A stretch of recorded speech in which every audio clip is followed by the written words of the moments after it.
With Mega Pokemon coming back for Pokemon Legends ZA, it makes sense to have a look at some incredible designs for potential new Megas that we may see later on in the year. Now, all of the artwork today is created by Keishii10, and I've linked their Instagram down in the description. Let's jump on in.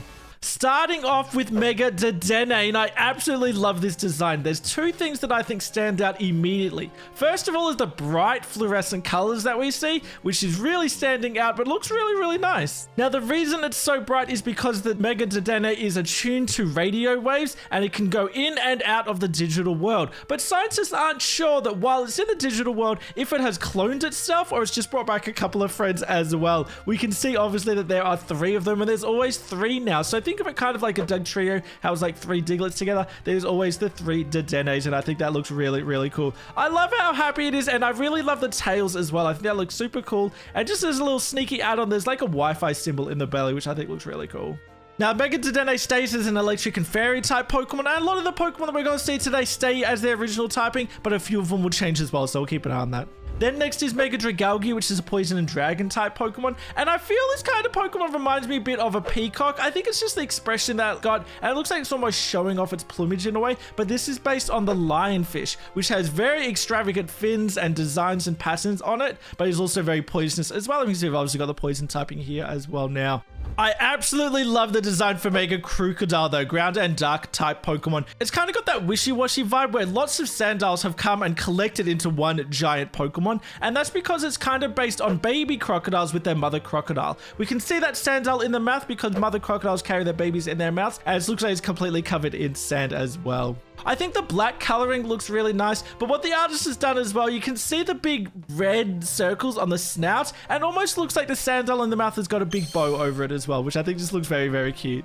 Then next we have Mega Clawitzer, which remains a pure poison type Pokemon. Now this is very bright and very colorful, and of course it's based on the Manta Shrimp, as we can see in the massive cannon that it has, but also got the bright colors that a Manta Shrimp has as well, which we don't see in the regular Clawitzer. I love the yellows and the reds, making it seem like it's really hot. We can see on the end of the bottom part of the pincer, but also those like long spindles coming off it as well, which I think looks really nice, and coming off the face as well. Now, looking at the Pokedex description, it says how powerful that cannon is, but it's also very brittle at the same time, which is kind of interesting. It does have a new ability as well, definitely making it seem like a bit of a glass cannon kind of Pokemon. Next is Mega Chandelure, which I think definitely deserves a Mega Evolution. Is a Ghost and Fire type still. But the interesting part about this is that what the artist has done is grabbed a Chandelure and turned it completely upside down. We can see the flames that were on Chandelure have now become smoke coming out the bottom of it. This is now based on a firework. So imagine the pointed tip of Chandelure, which is normally on the bottom of Chandelure, has become the pointed tip, is now like the rocket guiding the firework through the sky, and the smoke at the bottom is what's coming off at the end. I think it's a really interesting take on Chandelure, which is ghostly and very like a solemn kind of Pokemon. Giving it a massive smile and lighting off fireworks and making people happy, I think is a really cool idea. So I like that one a lot. The colors are really interesting as well, being really bright now. Of course, we have to have a Mega Evolution for Aegislash. Steel and Ghost type Pokemon doesn't look all that different to Aegislash, I think, but there is some really important differences. So we've obviously got the sword and the shield for both offense and defense, but this also adds a cape to it as well, which is also an extra defensive capability that it has. So we can see in the Pokedex description that it uses its sword for attacking, but then it wraps its cape around its trainer to protect it. Mega Arbok now becomes a poison and dark type Pokemon, and I think this looks really interesting. Obviously, the facial design that we can see on Arbok normally is quite different here, as it's become quite bright and quite luminescent. Now, the reason for that is because the venom within Mega Arbok is so toxic, it actually burns through Arbok's skin and shows this effect. So this face can actually induce hallucinations on its enemy. It kind of reminds me of Scarecrow in the Batman series a little bit, where if you're staring at it, it starts to create hallucinations and can make you really afraid. It's a similar kind of theme, but then Arbok will strike you, and it doesn't take long for them to take you down.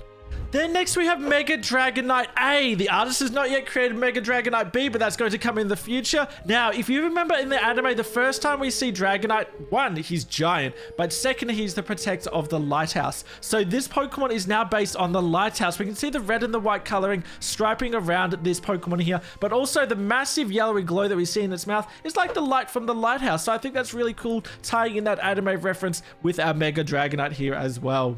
Now, this has changed to a dragon and normal type Pokemon, which is kind of interesting to give it that normal typing. I know a lot of people really want a Dragonite Mega for Legends ZA, so I'll be really interested to see what they come up with, and if they come up with one or two, I'm not sure.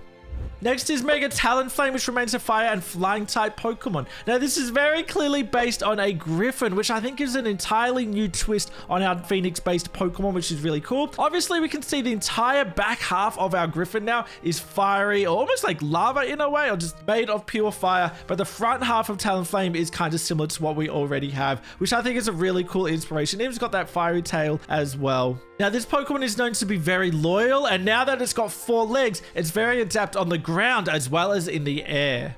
Then next is Mega Malamar, which is dark and psychic type Pokemon. Now this looks really interesting because it has a huge puff of black ink surrounding this Pokemon. Now this actually creates illusions onto this ink to confuse the opponent when it's battling it. And if we have a look at the new ability, it says attacks may confuse or lower opponent's accuracy. We can see the back half of Malamar that is very bright and very colorful, creating that sort of illusionary effect. Now obviously still based on a squid, and we've got the ink and everything from squids as well, but also combines a quill as well. We can see the very tip of the bottom of it is very sharp and very pointed like a quill pen. And of course the ink kind of ties all into that quill pen design as well. So lots of different things coming together for this Malamar, which I think is really interesting.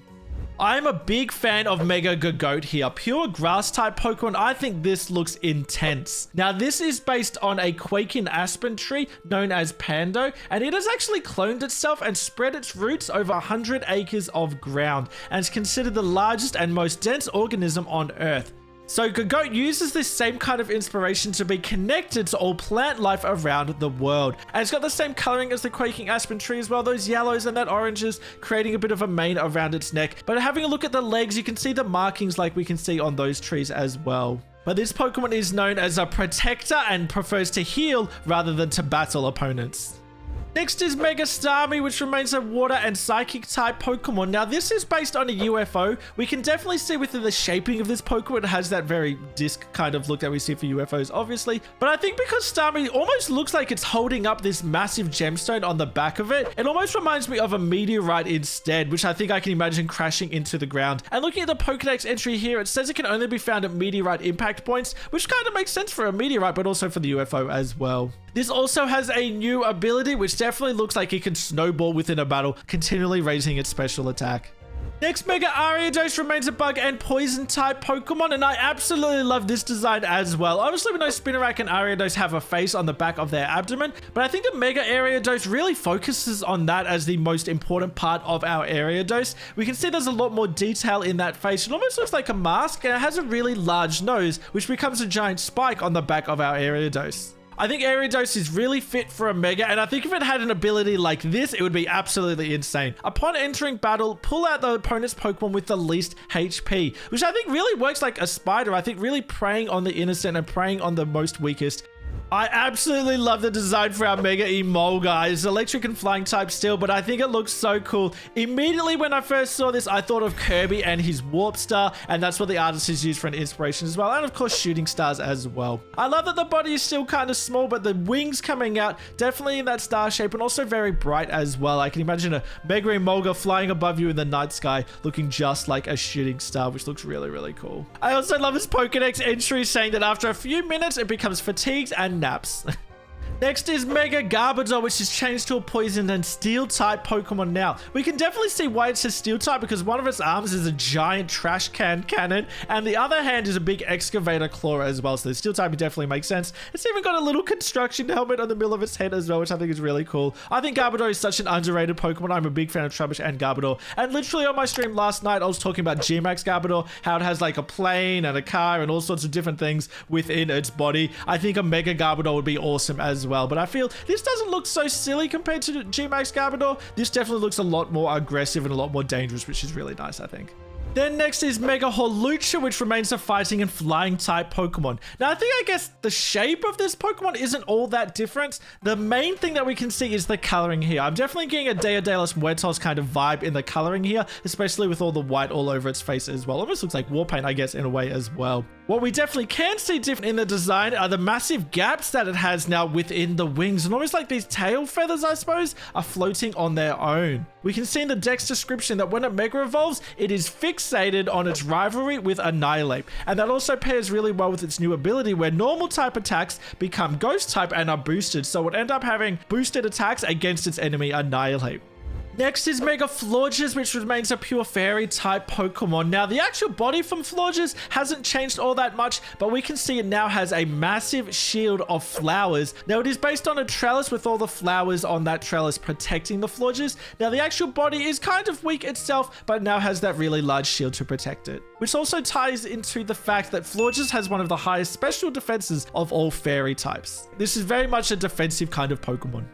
Now, of course, we already know our starter Pokemon for Legends ZA, so potentially, probably likely, we're going to get a Mega Pokemon for those as well. So we're going to start off with Mega Meganium, which is now a grass and fairy type Pokemon. So interesting that the artist has decided not to go around the dinosaur route, which we see from Meganium. This definitely looks a lot more like a llama, but still really focusing on that grass typing. That mane that it's got is all the pollen that it's collected, creating a new fluffy mane around its neck, and also its tail is quite fluffy as well. It is also based on sun dews, which are those vines with like little spiky hairs on it, which we can see on the antenna of this Pokemon now.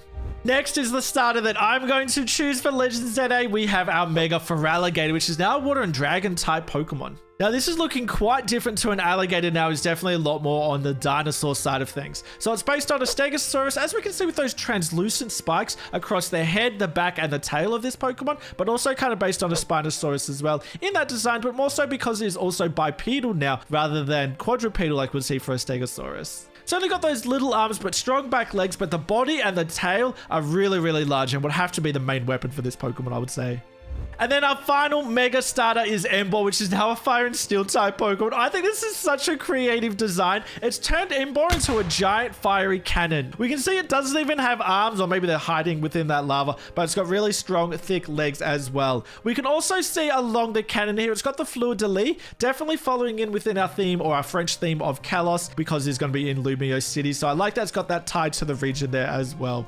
Let me know if there are any Pokemon that you think definitely deserve a Mega that we did not see today. My vote is definitely for Mega Flygon. I think that 100% deserves one. Here's some of my favorites from today's video. Let me know your favorites down in the comments as well. Big shout out to Bert, the #1 old school RuneScape player, who has now become my first ever Master Tier member. If you want to get your own personalized shout out or become a member of the channel, click the join button down below. Thanks guys, and I'll see you in the next video.